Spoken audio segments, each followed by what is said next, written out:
அவரு அக்ரெசிவா இல்லனாலும் அசர்ட்டிவா லெட்டர் எழுதியிருக்காரு. ஸ்டாலின் முதலமைச்சரா இருந்தா கொம்பு சுத்தணும், விஜய் முதலமைச்சரா இருந்தா கொம்பு சுத்த கூடாது. கடிதம் எழுதி வீட்டுல போய் தூங்கிடாதீங்கன்னு சொன்னா அது விஜய். அதே விஜய் கடிதம் எழுதுனா எங்க சட்ட நுணுக்கெல்லாம் நடந்துட்டு தாங்க இருக்கு அப்படின்னு சொல்லுவாங்க. Besmani Gold Jewelry Grand Royal Tours presents Behind Its Face Off, the digital debate show powered by Rajmahal Silks Madurai. முதலமைச்சர் அவர்களுடைய இந்த கர்நாடகா பயணம் தொடர்பா தாவேக்காவில் இருக்கக்கூடிய அமைச்சர்களே முரண்பட்ட கருத்துக்களை வந்து மாத்தி சொல்லிட்டு இருக்காங்க. ஷாதிக் சார் அவர்கள் பேசும்பொழுதுமே இந்த ஒரு விஷயத்தை சுட்டி காட்டி பேசினார்.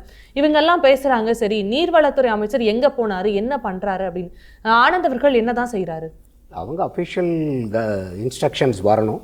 நீங்க சொல்ற மாதிரி அவர் துறையினுடைய அமைச்சராக அவர் இருக்கும்போது அவர் சொல்றது தான் ஃபைனல் டெசிஷன்.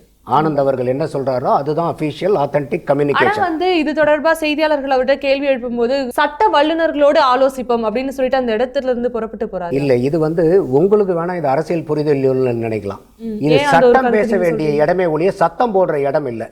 இப்ப புண்ணியவளவன் சாதிக் சொன்னது பூராமே சட்டம். நம்ம முதல் ரவுண்ட்ல பேசுனது எல்லாமே இது சட்டத்தின் முறையில தான் அணுகிட்டு வரோம். இப்ப போற புண்ணியவளவன் என்ன சொல்றாரு, இதுல ஒரு கிரே ஏரியா இருக்குது, இதை ஏன் இப்ப அட்ரஸ் பண்றாங்கன்னு. அப்ப இதுல ஒரு கிரே ஏரியா திமுகவுக்கு இருக்கிறது தெரிஞ்சுதான் இந்த கிரே ஏரியாவை ஏன் இதனால் வரைக்கும் அட்ரஸ் பண்ணல. அப்ப அதுல ஏதோ ஹிடன் அஜெண்டா வச்சிருந்தீங்களா நீங்க? அப்ப இது அரசியல் குளிர்காயறது அநாகரிகம், இது எந்த கட்சியா இருந்தாலுமே. அப்ப இன்னைக்கு வந்து இப்போ சாதிக் சொன்னாரு பாருங்க, நாங்கெல்லாம் வந்து கர்நாடகாவோட பேசலையான்னு. இது ஐயா முதல்வர் ஸ்டாலின் ஐயா அவர்களுடைய ட்வீட் 3 நாளைக்கு முன்னாடி போட்டது. நாம் பல்லாண்டுகள் சட்டப்பூர்வமாக போராடி பெற்ற உரிமைகளை சிதைப்பதாகவே பேச்சுவார்த்தை முயற்சிகள் அமையும், நீதிமன்றத்தில் பின்னடைவை ஏற்படுத்திவிடும். இதனால்தான் கடந்த காலங்களில் இந்த யோசனை முன்வைக்கப்பட்ட போதெல்லாம் உறுதியாக அதனை நிராகரித்தது திமுக. திமுக ஒன்றும் போய் கர்நாடக அரசாங்கத்து கூட இது வரைக்கும் பேசுனது கிடையாது. அவங்களும் சட்டத்தை இது வந்து ஐயா ஸ்டாலினுடைய டயலாக். சாதிக் சொன்னார்னு கூட நான் சொல்லல, அவருடைய ட்வீட்ல இருக்கு. நீங்க எடுத்து கூட நீங்க ஓபன் பண்ணி பாத்துக்கலாம். கலைஞர் பேசி இருக்கிறது அவருமே அப்ப இது புரியாம ஸ்டாலின் ஐயா இது ட்வீட் போட்டிருக்காரா, நம்ம அவரை தான் கேட்கணும். இந்த ட்வீட் போட்டது எங்கள் ஆட்சியில் முத்துவேல் கருணாநிதி ஸ்டாலின் முதலமைச்சராக இருந்த பொழுது ஒரு ஆலோசனை சொல்லப்பட்டது, கர்நாடகா முதலமைச்சரை சந்தித்து பார்த்தால் தீர்வு கிடைக்கும் என்று. அப்பொழுது நாங்கள் சொன்னதுதான் அவரும் சொன்னார். பல முதலமைச்சர்கள் போய் பார்த்திருக்கிறார்கள், என்ன தீர்வு வந்திருக்கு. இல்ல இல்ல அந்த மாதிரி எல்லாம் ட்வீட்ல இல்ல. அதான் ட்வீட்ல அது இல்லங்க, நோக்காதாங்க. ஏனா நான் குடுக்குறேன், நோக்காதா ஃபுல் ட்வீட்டை வந்து நீங்க ஸ்க்ராலிங் பண்ணுங்க, அதோட அர்த்தம் என்னன்னு பாப்போம். ஒரே ஒரு அடிஷன். இதனால் தான் கடந்த காலங்களில் இந்த யோசனை முன்வைக்கப்பட்ட போதெல்லாம் எப்பப்பெல்லாம் இந்த ரெக்கமெண்டேஷன் எங்களுக்கு கொடுத்தாங்களோ அப்பெல்லாம் உறுதியாக அதை நிராகரித்தது திமுக. பொலிட்டிக்கலி அந்த ப்ரொபோசல் வைக்கப்பட்ட போது திமுக நிராகரித்தது. 96, 98 2 மாநிலத்திலும் உட்கார்ந்து பேசுங்கள்னு 5 கட்ட பேச்சுவார்த்தைக்கு டைரக்ட் பண்ணது உச்சநீதிமன்றம். இது பொலிட்டிக்கலாக கொடுக்கப்பட்ட ப்ரொபோசல்ஸ். 96க்கு பிறகு 96 to 98 அந்த பீரியடுக்கு பிறகு திமுக இருந்த காலகட்டத்தில் இந்த பேச்சுவார்த்தைக்கு வரல. கடைசியா மேடம் ஜெயலலிதா 12ல போனதுதான். இப்ப திமுக எந்த காலகட்டம் 2007 தீர்ப்புக்கு அரசாங்கம் டு அரசாங்கம் பேசலங்கறத ஐயா ஸ்டாலின் சொல்றாரு. 2011 பேசல, 2021 2026 பேசல. பழைய கதையில பேசி இந்த பிரோஜனம் இல்ல, அது உணர்ந்திருக்கிறோம். ஆகவே பேச்சுவார்த்தை இல்லைன்னு. சரி, நாங்க 10 வருஷம் முன்னாடி நீங்க பேசுனீங்களா, 20 வருஷம் முன்னாடி பேசுனீங்க, இப்ப கதை இல்ல. இவர் என்ன பண்றாரு இப்போ? களத்துல முதலமைச்சர் இருக்கிறவர் யார்? அவருடைய ஸ்டாண்ட் என்ன? அவர் டெல்லிக்கு போவாரா, போக மாட்டாரா, கோர்ட்டுக்கு போவாரா? இவர் இன்னைக்கு இருக்கக்கூடிய இணை அமைச்சர் எப்ப பேசினாரு? முந்தானேத்து பேசினாரு. முதலமைச்சர் எப்ப லெட்டர் எழுதினாரு? உடனடியா எழுதிட்டாரு. எமர்ஜென்சி லெட்டரே போட்டு இட் இஸ் ஹைலி டிசப்பாயிண்டிங். அதுல வந்து பாத்தீங்கன்னாக்கா அலமாட்டி, ஏன்னா அவரு இணையமைச்சர் வந்து அன்புமணி ராமதாஸ் ராஜ்யசபால கொஸ்டின் கேட்கிறாரு. இதுக்கு பேர் அன்ஸ்டார்ட் கொஸ்டின். அன்ஸ்டார்ட் கொஸ்டின் அவங்க வந்து வார்த்தையில பதில் சொல்ல மாட்டாங்க, ரிட்டர்ன்ல கொடுப்பாங்க. அப்ப அந்த மாதிரி டாக்டர் அன்புமணி ராமதாஸ் வந்து கேள்வி கேட்கிறார். என்ன மேகதாது டிபிஆர் ஸ்டேட்டஸ் என்ன இருக்கு, நீங்க இதுக்கு வந்து ரைப்பேரியன் லோயர் ரைப்பேரியன் ஸ்டேட்டஸ்லாம் நீங்க பர்மிஷன் கன்சென்ட் வாங்கிட்டீங்களான்னு கேட்கும்போது அவர் வந்து இந்த மாதிரி வந்து 2018 ஜட்ஜ்மெண்ட்ல வந்து எக்ஸ்பிளிசிட்டா இதை வந்து எக்ஸ்பிரஸ் பண்ணல அவங்க அப்படிங்கிற அவருடைய இன்டர்பிரேஷனை கொடுக்கிறார். அதுக்காக தான் ஐயா முதலமைச்சர் விஜய் அவர்கள் லெட்டர் எழுதுறதுல அலமாட்டி ரூலிங்னு ஒன்று 2000 வந்துச்சு. இந்த அலமாட்டி ரூலிங்னா என்னன்னு கேட்டீங்கன்னாக்கா, இன்னைக்கு காவேரியில நமக்கு இருக்கிற மாதிரி பிரச்சனை கிருஷ்ணால இருக்கக்கூடிய பிரச்சனை ஆந்திர பிரதேசுக்கும் கர்நாடகாவுக்கும் இதே பிரச்சனை வந்துச்சு. அந்த அலமாட்டி அணையை வந்து உயரத்தை அதிகம் பண்ணி நாங்க ஸ்டோரேஜ் பண்ணணும்னு அப்போ சுப்ரீம் கோர்ட் ஜட்ஜ்மெண்ட் 2000 கொடுத்ததுல தெளிவா லோயர் ரைப்பேரியன் ஸ்டேட்ஸ்னுடைய ஒப்புதல் இல்லாம அப்பர் ரைப்ரேரியன் ஸ்டேட்ஸ் வந்து இதை எந்த விதத்திலையும் அவங்கள பாதிக்கிற செயல்பாடுகளை செய்யக்கூடாதுன்னு எக்ஸ்பிளிசிட்டாவே இவர் சொன்னாரு பாருங்க, வெளிப்படையா இதுல சொல்லலன்னு இப்ப இணையமைச்சர் சொல்றாரு பாருங்க, அதுல வெளிப்படையாவே சுப்ரீம் கோர்ட் கொடுத்திருக்கிறத குறிப்பிட்டு இந்த மாதிரி உடனடியாக அவர் பேசுறத வந்து நீங்க ரிட்டர்ன் வாங்கணும் அப்படிங்கறத ஒரு முதலமைச்சர் நீங்க எழுதியிருக்காரு. அப்ப இதுல ஆக்ஷன் இல்லைன்னா அவர் என்ன போய் கம்பு சுத்தணுங்கிற அவசியம் இல்லை. அவரு அக்ரெசிவா இல்லனாலும் அசர்ட்டிவா லெட்டர் எழுதியிருக்காரு. ஸ்டாலின் முதலமைச்சரா இருந்தா கொம்பு சுத்தணும், விஜய் முதலமைச்சரா இருந்தா கொம்பு சுத்தக்கூடாது. கடிதம் எழுதி வீட்டுல போய் தூங்கிடாதீங்கன்னு சொன்னா அது விஜய். அதே விஜய் கடிதம் எழுதுனா எங்க சட்ட நுணுக்கெல்லாம் நடந்துட்டு தாங்க இருக்கு அப்படின்னு சொல்லுவாங்க. இல்ல, இதுக்கு முன்னாடியே இவர் வந்ததுக்கு அப்புறம் ஒரு சீஃப் மினிஸ்டரா அவர் பிரைவேட் ரெசல்யூஷனை கொண்டு வந்து பாஸ் பண்ண first resolution in is rule is Mekedatu resolution. என்ன அவர் போய் தூக்கிட்டாரு அவரு? மத்ததெல்லாம் ஏதாவது கொண்டு வர அவர் தான் சொன்னார். அவர் தான் வந்து முதல்ல வந்து கொண்டு வராரு மேகதாது ரெசல்யூஷன். அதுக்கப்புறம் இந்த லெட்டர் எழுதியிருக்காரு. லெட்டர் எழுதுறதுக்கு சுப்ரீம் கோர்ட்டினுடைய ஜட்ஜ்மெண்ட்டை மேற்கோள் காமிச்சு நீங்க அமைச்சர் வந்து பின் வாங்கணும், இதுல இருந்து நீங்க ரிட்டர்ன் டாக்குமெண்ட்டை வாபஸ் வாங்கணும்னு எழுதியிருக்காரு. அதோட வந்து பாத்தீங்கன்னா அனைத்து கட்சி மீட்டிங்கும் கூட்ட போறாங்க, ஃபார்மர்ஸ் மீட்டிங்கும் கூட்ட போறாங்க. இதெல்லாம் அங்க இருந்து தகவல் வரல, உங்ககிட்ட தான் வருது.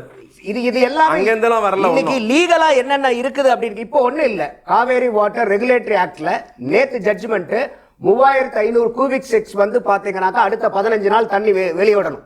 ஏன்னா இவங்க ரிலீஸ் பண்ணது வந்து ரொம்ப கம்மியா இருக்குன்னு சொல்லி ஏற்கனவே நம்ம வந்து அந்த ரெகுலேட்டரி ஆக்ட்ல வந்து இந்த கவர்மெண்ட் அப்பீல் பண்ணி அதை ஹியர் பண்ணி இன்னைக்கு வந்து அடுத்த 15 நாளைக்குள்ளார அதை கால்குலேட் பண்ணி பாத்தீங்கன்னாக்கா 4.5 TMC தண்ணி உடனடியா ரிலீஸ் பண்ணணும்னு இன்னைக்கு CWRA வந்து ஆர்டர் போட்டிருக்காங்க. அப்ப இதெல்லாம் இந்த அரசாங்கம் எடுத்ததா ஆர்டர் அவன் போட்டான் சார், அவன் நடைமுறைப்படுத்தினானா சார் ஆர்டர்? இப்ப நம்ம என்ன அங்க போய் பைப்பை திறந்து விடுவோம்? இதுதான் எல்லா ஆட்சிக்கும் பொருந்தும். அதான் சொல்ல வரேன். அப்போ பேசுற போது விஜய் சொன்னார்ல வாய் இருக்குன்னு என்ன வேணாலும் பேசிட கூடாதுன்னு, இப்ப அது அவருக்கும் பொருந்தும். இப்ப புன்னைவளவன் சொன்ன மாதிரி இதுல ஒரு கிரே ஏரியா இருந்துச்சுங்கும் போது அப்ப இன்னைக்கு புன்னைவளவனுக்கு தெரிஞ்ச அந்த கிரே ஏரியா ஏன் இன்னைக்கு திமுகவுக்கு தெரியல? கடந்த 5 வருஷமா ஆட்சியில் இந்த திமுகவுக்கு ஐயோ இந்த மாதிரி ஒரு கிரே ஏரியா இருக்கு, இதை வச்சு பாரதிய ஜனதா நாளைக்கு விளையாண்டுச்சுன்னா என்ன பண்றதுங்கிற அந்த அக்கறை ஏன் இல்ல திமுகவுக்கு? அடுத்தது இதே DK சிவகுமார சொல்றாங்கல்ல, இந்த DK சிவகுமார கூப்பிட்டு தாங்க வந்து இந்த எலெக்ஷன்ல நீங்க கேம்பெயினே பண்ணிட்டு இருந்தீங்க. அன்னைக்கெல்லாம் உங்களுக்கு தெரியலையா? அன்னைக்கெல்லாம் ஒரு மேகதாது வந்து பேசலையா? இப்ப யாரோட கூட்டணியில இருக்காங்க? நான் அதைத்தான் திருப்பி சொல்ல வரேன். இந்த பிரச்சனை கட்சிகள் பார்த்து தீர்க்கிற பிரச்சனையே இல்லைங்கிறதா என்னுடைய ரீட்ரேஷனே. இதுக்கு CWMA இருக்கு, சென்ட்ரல் வாட்டர் கமிஷன் இருக்குது, சுப்ரீம் கோர்ட் இருக்குது. இது மூலியமா தான் போக முடியுமே ஒழிய லீகலா தான் நம்ம பண்ண முடியும் எதா இருந்தாலும். நீங்க போயிட்டு மற்ற எந்த இடத்துலயும் இது சாத்தியக்கூறு இல்ல. இது அதனாலதான் சொன்ன 1974 இருந்து இந்த பிரச்சனை ஓடிட்டு இருக்குது நமக்கு. ஓகே, அப்ப இன்னைக்கு வந்து 2 வருஷம் 4 மாசம் ஆன சீஃப் மினிஸ்டர் போயிட்டு நீங்க அக்கௌண்டபிலிட்டி ஃபிக்ஸ் பண்றது இது வரைக்கும் ஆட்சியில் இருந்தவர்களுக்கு அந்த ஆளுமைக்கு அப்பட்டமா காமிக்கிறீங்கன்னு அர்த்தம். அப்படி நீங்க அரசியல் குற்றச்சாட்டு சொன்னீங்கன்னா ஆளுமை திறன் ஒரு நிமிஷம் அதை பத்தி பேசலாம். அதுக்கு முன்னாடி என்னன்னா, இதுக்கு முன்னாடி திமுக ஆட்சியில இருக்கும் பொழுது காங்கிரஸ் அவங்க கூட்டணியில் இருந்தப்போ இந்த காவிரி தொடர்பான பிரச்சனை எழும்போது எல்லாமே உங்க கூட்டணியில தானே இருக்காங்க அப்படிங்கிற ஒரு கேள்வி எழும். தாவேக்காவுடைய கூட்டணிக்கு வந்த பிறகும் அதே தான் தொடருது. ஆனா அவர் குறிப்பிட்டு சொன்ன மாதிரி தான் இது வந்து தாவேக்காவுக்கோ இல்ல திமுகக்கோ நடக்கக்கூடிய ஒரு பிரச்சனை கிடையாது. மொத்தமா தமிழகத்தினுடைய பிரச்சனைன்றப்போ எல்லாரும் ஒண்ணு சேர்ந்து இந்த பிரச்சனையை எதிர்கொள்ளணுமே தவிர இதிலும் அரசியல் ஆதாயம் தேடுறது எதிர்கட்சிகளா அவங்களுடைய வேலையை இந்த இடத்துல காட்ட வேண்டாம் தானே? கரெக்ட். முதல்ல திராவிட முன்னேற்ற கழகம் ஆட்சியில் இருந்தபோது தமிழ்நாடு காங்கிரஸ் அமைச்சரவையில் இடம்பெறவில்லை. புரிஞ்சுக்கணும். தமிழ்நாட்டோட எந்த முக்கிய முடிவும் முக்கிய நகர்வை நீங்க எங்க எடுப்பீங்க? அமைச்சரவையில் தானே எடுப்பீங்க. தமிழ்நாடு காங்கிரஸ் சேர்ந்த 2 பேர் அமைச்சரவையில் இருக்கிறாங்கல்ல. இதே உங்களுடைய அமைச்சரவை பதவியேற்பு விழாக்கு ராகுல் காந்தி வந்தார்ல, உங்களுடைய உறவு சுமூகமாக போயிருக்குன்னு சொன்னீங்கல்ல. பிரவீன் சக்கரவர்த்திக்கு உங்களுக்கு வந்த நாடாளுமன்ற உறுப்பினருக்கு அள்ளி கொடுத்தீங்கல்ல. அந்த அளவு சும்மா இருக்குல்ல. ஒன்று நீங்கள் அப்போ நீங்கள் கூட்டணி இல்லையே, நாங்களும் கூட்டணியில் இருந்தோம். நாங்கள் கூட்டம் இருக்கிற பொழுது இதே கர்நாடகாவில் சித்தராமையா முதலமைச்சராக இருக்கிற பொழுது அமைச்சரவையில் திமுக இடம் பெறல அப்படின்னாலும் காங்கிரசும் திமுகவும் எந்த அளவுக்கு நட்பு ரீதியா செயல்பட்டாங்க? நட்பா இருந்தாங்க, உரிமைக்கு குரல் கொடுத்தோம், உறவுக்கு கை கொடுத்தோம். சரிங்களா? நட்பா இருந்தோம். சித்தராமையா முதலமைச்சர் இருக்கிற பொழுது இதே TK சிவகுமார் உரிமையின் அடிப்படையில் வராது சொல்றேங்க. TK சிவகுமார் மேகதாது அணை கட்டுற இடத்துக்கே போனார். அவர் போனபோது இதே திமுக காங்கிரஸ் கூட்டணியில் தான் இருந்தது. அன்றைய அறிக்கை ஒன்று எடுத்து பாருங்க. நம்முடைய நீர்வழித்துறை அமைச்சர் துரைமுருகன் கடுமையான கண்டன அறிக்கை வெளியிட்டார். இது இரு மாநில உறவுகளை பாதிக்கும் அப்படின்னு அவருடைய அறிக்கை. அவங்க தொடர்ந்து ஒவ்வொரு முறையும் காவேரிக்கு நமக்கு எதிராகவும் மேகதாது அணையில் நமக்கு எதிராக நடவடிக்கை எடுக்கிற போதெல்லாம் இது கூட்டணியில் இருக்கிறாங்கன்றக்கா அட்ஜஸ்ட் பண்ணிட்டு போல எதிர்ப்பு தெரிவிக்க வேண்டிய இடத்தில், கண்டனம் தெரிவிக்க வேண்டிய இடத்தில், சட்டப்போட்டு நடத்த வேண்டிய இடத்தில் கட்டாயம் திமுக தன்னுடைய பணியை சிறப்பாக செய்தது. இப்போ நீங்கள் கேட்டீங்க, இப்போ ஒன்றா இருக்க வேண்டிய நேரமாச்சே. இது காவேரி இஷ்யூ ஆச்சு, தமிழ்நாடு கர்நாடகா இஷ்யூ ஆச்சு, இதுல பாலிடிக்ஸ் பண்ணலாமா? இதுல முதலமைச்சர் யார் முதலமைச்சர் குறை சொன்னது? நாங்க முதலமைச்சரை குறை சொல்லல, வேலை செய்யுங்கன்னு சொல்றோம், அவங்க எதுவுமே முன்னெடுப்பு பண்ணலன்னு எடுங்கன்னு சொல்ல சொல்றோம். முடியுமா அந்த இடத்துல? மேடம் நான் சொன்ன உங்களுக்கு முதல்ல துவக்கத்திலே சொன்னேன், தண்ணி தர வேண்டிய டி.கே. சிவகுமார் 2 கூட்டங்களை நடத்தி விட்டார். அடுத்த வாரம் அனைத்து கட்சி கூட்டம். தண்ணி தர வேண்டியவர் 2 டெல்லியில போய் பாஜக எம்பி, மதச்சார்பற்ற ஜனதா தேவகவுடா கட்சி எம்பி, காங்கிரஸ் எம்பி 40 எம்பியை உட்கார வச்சு அவர் ஆலோசனை பண்றார். ஒருவேளை விஜய் அவர்கள் இப்ப அனைத்து கட்சி கூட்டம் கூட்டுறாரு அப்படின்னா அதுல திமுக பங்கேற்குமா? எப்போ கூட்டினா பங்கேற்குமா? நாங்க முதல்ல சிம்பிளா சொன்னது பங்கேற்குமா? நீர்வளத்துறை அமைச்சர், கர்நாடகா அமைச்சர் 6 ஸ்டேட்மெண்ட் கொடுத்துட்டார். இங்குத்தி நீர்வளத்துறை அமைச்சருடைய ஸ்டேட்மெண்ட் என்ன? சரி, நீங்க தான் பேச மாட்டீங்க, தெரியாது, பிள்ளை குண்டுனா என்னன்னு தெரியாது, பூம்புகார்னா என்னன்னு தெரியாது உங்களுக்கு. ஓகே, உங்க அதிகாரிங்க இருப்பாங்கல்ல, உங்களுக்கு சொல்லி கொடுத்துருப்பாங்கல்ல, இந்த ஸ்டேட்மெண்ட் அறிக்கையாவது விட்டு தொலைங்களேன். உங்களால செய்தியாளர் தான் சந்திக்க முடியாது, செய்தியாளர் கேள்விக்கு பதில் சொல்ல முடியாது, ஒரு அறிக்கையா விட்டு தள்ளுங்க, ஒரு அறிக்கையில எதிர்ப்பு தெரிவிங்க, என்ன பண்ணலான்னு கேளுங்க. முதலமைச்சர் எல்லார் வீட்டுக்கும் போனீங்கல்ல, ஃப்ரெண்டா இருக்கலாம், ஒற்றுமையா முன்னேறணும்ட்டு, இந்த விஷயம் என்ன கேடு உங்களுக்கு? யாரை கூப்பிட்டீங்க?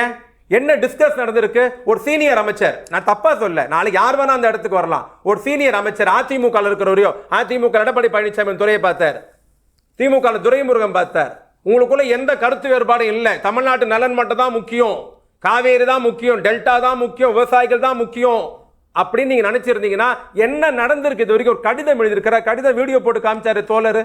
நாங்க கடிதம் எழுதுற போது உங்களோட டயலாக் என்னவா இருந்தது? இந்த கடிதம் போதுமா? இன்னைக்கு எல்லா 40 நாடாளுமன்ற உறுப்பினர் தமிழ்நாட்டை சேர்ந்த டெல்லியில தான் இருக்கிறாங்க. டெல்லிக்கு போங்க, பிரதமரை போய் பாருங்க, அங்க அழுத்தம் கொடுங்க. நீர்வளத்துறை அமைச்சர் டெல்லிக்கு போய் நீர்வளத்துறை அமைச்சரை பார்க்க சொல்லுங்க. எப்படி பாராளுமன்றத்தில் இந்த அமைச்சர் இப்படி பதில் சொல்லலாம், எதிர்ப்பை பதிவு பண்ணுங்க. சரி, நீ நீட்டுக்கே பாஜகன்னு ஒரு வார்த்தை சொல்ல மாட்டீங்க. Behind Woods in Face Off, the digital debate show. Title sponsor பழைய தங்கத்திற்கு நல்ல விலை கொடுக்கும் சிறந்த நிறுவனம் best money gold. Grand royal tours, உங்க ஒவ்வொரு ட்ரிப்பையும் ஸ்வீட் மெமரிஸ் ஆக்க கிராண்ட் ராயல் டூர்ஸ்க்கு வாங்க. Power by Rajmahal silks Madurai. தொட்டு தொடரும் ஒரு பட்டு பாரம்பரியம், Rajmahal silks Madurai. Besmani Gold Jewelry Grand Royal Tours presents Behind Woods Face Off, the digital debate show powered by Rajmahal Silks Madurai.